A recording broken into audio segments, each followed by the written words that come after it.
everybody, this is Cheri at djsundry.blogspot.com, and today I'm going to make a shaped card. What do I mean by a shaped card? I just mean that it's not a typical rectangle or square card. It's going to have a bit of a different shape. I am actually going to be featuring this card over on the 3 Girl Jam Challenge blog, because currently, if you're seeing this video the day it goes up, we have a challenge going on over there where you're supposed to make a shaped card that can be any shape that you would like, and then you just need to use ribbon on it. So let's just jump right in and get started. Of course, if I'm heading over to the 3 Girl Jam Challenge blog, I want to use my 3 Girl Jam ribbon. So I've pulled the coral and the cream. And I'm going to set that aside because I may decide that I want to use more of that. I'm not sure. I have some Victorian Velvet Distress ink, and I have some Vintage Photo Distress ink. I have some Want to Scrap Bling, which I will probably use on the project. I'm just going to set it aside because I'm not sure.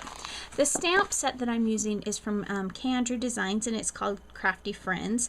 And I used the one that I used just simply says My Crafty Friend. And the reason why is because I'm making this for someone that I don't personally know. It's someone that I know through the crafting world. So let's get started. For my paper, I chose this designer paper from K & Company. And I really like this paper. This is the Ancestry.com paper, and honestly, I've not really been able to find another name for it besides that. This is an old stack. I don't even know if it's still available. I had another stack that was similar to this that I had originally purchased, and I liked it so much and I used so much of it that I repurchased it. So there are some variations in this paper depending on which stack that you get, but if it's still available, it's a great set of papers, and you know, just full of vintage type papers. And the reason I chose the papers that I did is because I have another project coming up, and it will be featured on the 3 Girl Jam blog on Saturday, which is the 20th. And so head over there, and it's going to coordinate with this card. So to make my shape card, I pulled out my Cricut Artiste cartridge, or I'm sorry, this is an Art Philosophy cartridge. And to start with, I went and I found this postage stamp looking card.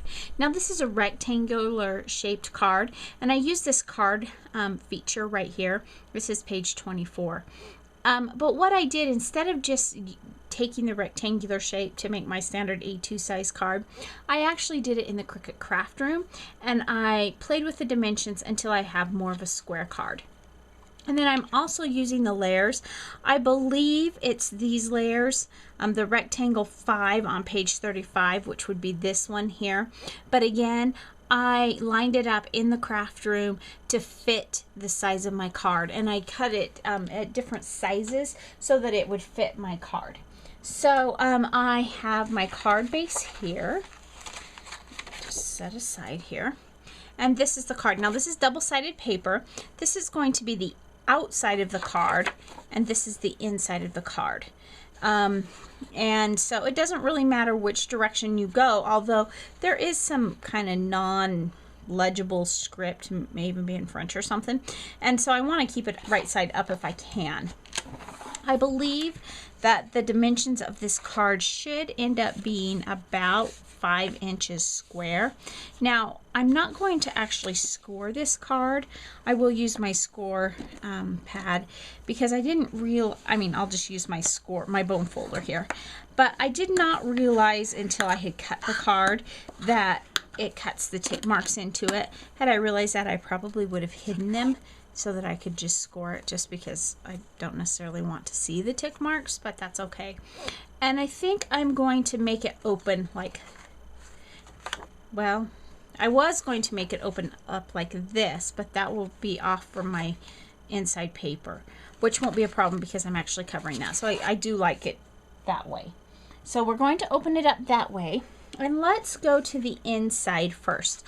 I cut another shape here out of the same paper. Obviously those don't go on top of each other, but I wanted to coordinate with the inside. And so I cut that, and then I went a little bit smaller. This is Vintage Cream cardstock from Paper Tray Ink, and I went a little bit smaller there. And this is where I'm going to do my distressing. So I'm just going to lightly distress it with Vintage Photo to start with, and then we'll kind of come back and go from there, because I just kind of want that old vintage feel. Just like that.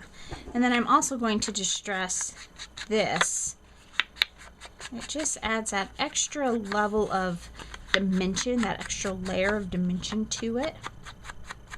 Just like so. Perfect. Now I think what I want to do then is I want to take my Victorian Velvet and I want to add just a little bit more to this one and just kind of bring it in.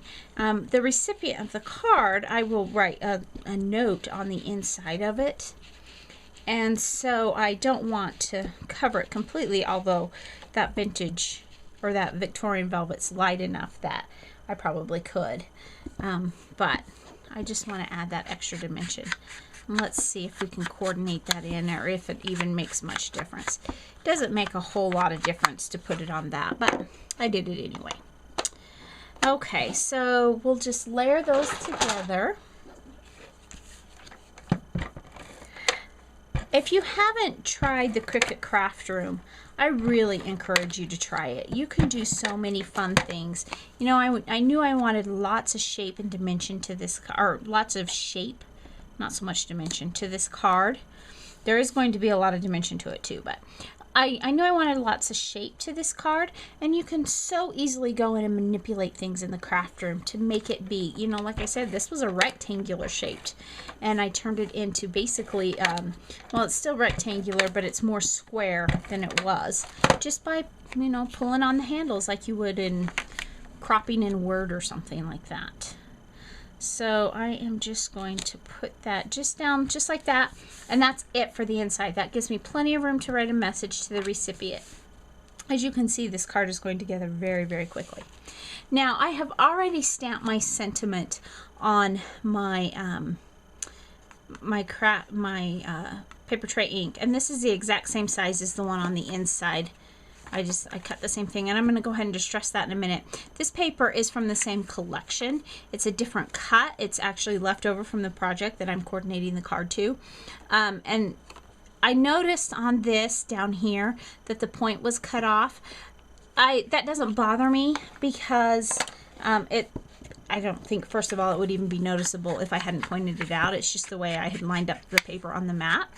But second of all, I'm pretty sure it's going to be completely covered up anyway by the time I'm done.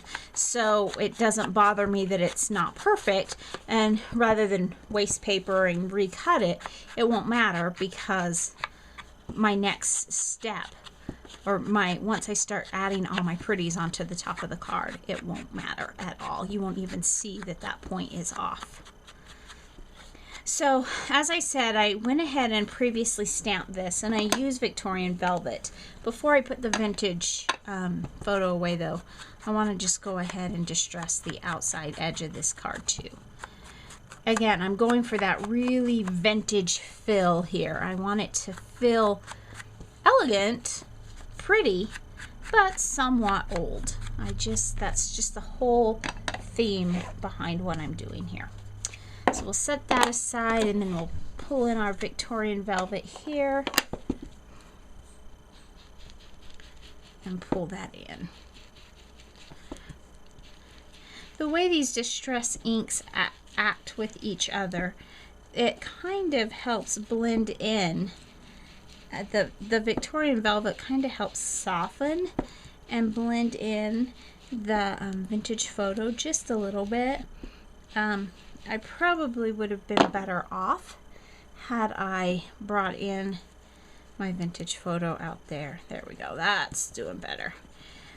Setting it down, I forget how well these blending tools work when you use them like this. It just kind of blends everything together.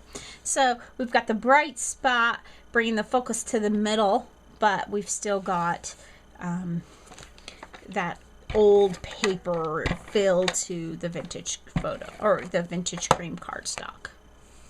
And I even picked up a little bit of ink off my mat when I did that. That's okay. So again, I don't know the sizes exactly. I just played with it. I think if we were to measure the card, My goal was for it to be 5 by 5. It's about 4 3/4 inches by 4 3/4. And then this, I just pulled it over, cut them on separate put them on separate layers in the craft room, and then played with the handles until it was the appropriate size to where it all nested together. You could also, if you don't have this particular cartridge, lots of cartridges have, or well, I'm assuming several cartridges would likely have different shapes that you could probably use. But also you could go and also use spellbinders and achieve a similar effect. Okay, so there we have the basis of our card. Simple, simple. Now comes the great part. Now, as I mentioned, this is a card that I am sending to someone, and this is part of a larger project, which you're going to have to come back for. But I don't have to put this in an envelope to mail it, so I can get just as much dimension on it as I want, which is where we're going to go now. I am going to pull out my pearls to see if we end up using those. And then I want to pull in these flowers that I made. This is the coral colored 3-Girl Jam ribbon, and I just simply used my 1-inch punch and score tape. I punched it, I put score tape all over the top, and I made my flower. Then I have this button, and I hesitate to use the word vintage button because I don't know what makes a button vintage, what age it has to be considered vintage. All I know is this is from my button stash, and they're not buttons that are new by any stretch of the imagination.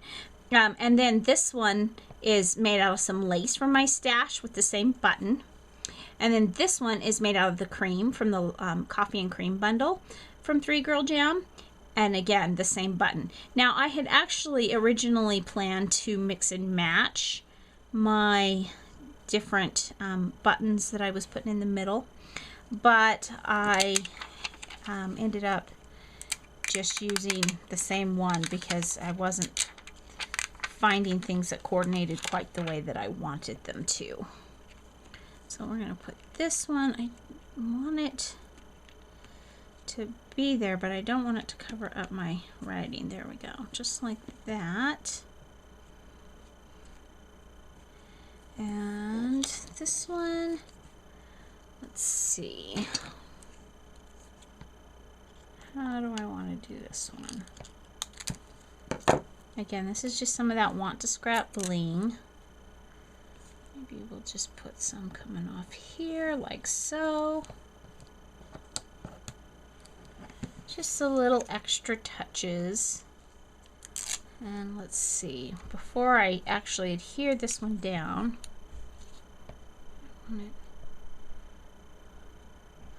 I actually think that's what I'm going to do. I'm going to have it going off that corner up there rather than under something. Up. Like I said, I don't have to worry about mailing it, so shouldn't be a problem. Now, I can do a couple of different things for my next step here. I could probably use my ATG, and it would probably be just fine. But I think instead I'm going to use Glossy Accents. And my Glossy Accents and I have not been getting along today, so I'm going to make sure I've got a good amount, a good button here. Oh, it's flowing beautifully this time. So I'm being pretty generous because I don't want it to come apart. And then I'll just press it down just like that.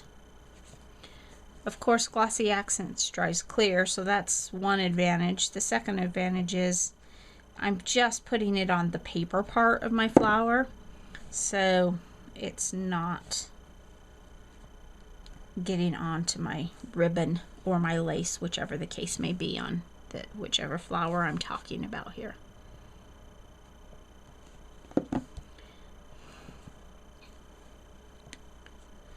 And hanging over the side won't matter either because it's not going into an envelope.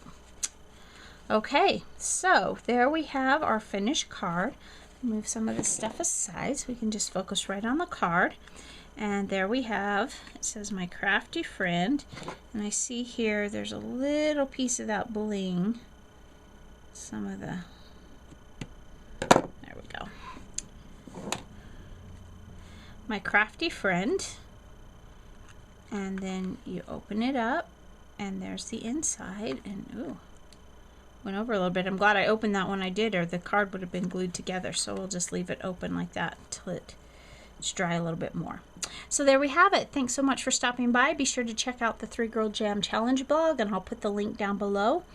And come back to the 3 Girl Jam blog and to my YouTube channel and to my blog, and you will see the coordinating project. I am so excited. This is the first time I've ever done a project like this before, so it's kind of a new one for me, and so that means it'll be a new one on my channel. So thanks so much for stopping by today, and remember, take some time to enjoy the little things. Have a great day. Bye.